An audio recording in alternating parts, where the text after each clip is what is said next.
দ্বিতীয় যে দুটো মামলা ছিল গুমের ব্যাপারে, একটা টিএফআই এবং আরেকটা জেআইসি রিলেটেড, সেই দুটো মামলায় চার্জ শুনানির জন্য একটা ৩রা ডিসেম্বর আর একটা ৭ই ডিসেম্বর দিন ধার্য করা হয়েছে।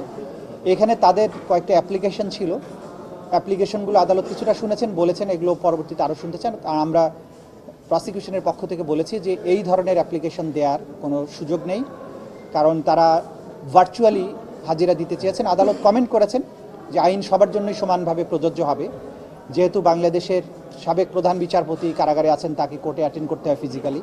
অ্যাপেলেট ডিভিশনের বিচারক, সিনিয়র মন্ত্রী, বিভিন্ন পর্যায়ের মানুষ যারা আসামি হয়েছেন তারা রেগুলারলি আদালতে সশরীরে হাজিরা দেন।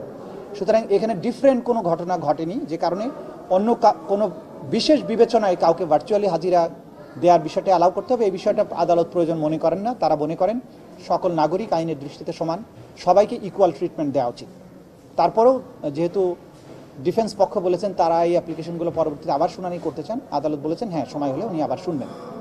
মোটা দাগে এই অ্যাপ্লিকেশনগুলোর উপরে আদালত তার কমেন্ট পাস করে এই ব্যাপারে কোনো আর আদেশ না দিয়ে পরবর্তী তারিখ নির্ধারণ করেছেন।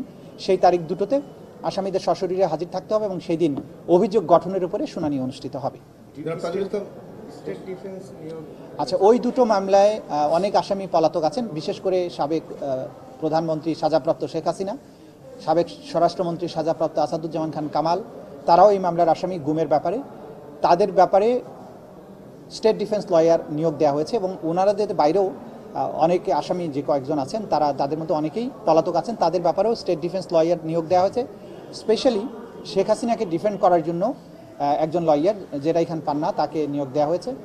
আর আসাদুজ্জামান খান কামালের জন্য একজন লয়ার এনগেজ করা হয়েছে এবং বাকি যারা আছেন তাদের জন্য আলাদাভাবে স্টেট ডিফেন্স লয়ার নিয়োগ করা হয়েছে এবং তারা আইন অনুযায়ী আদালতকে সেইভাবে স্টেট ডিফেন্স লয়ার হিসেবে সহযোগিতা করবেন।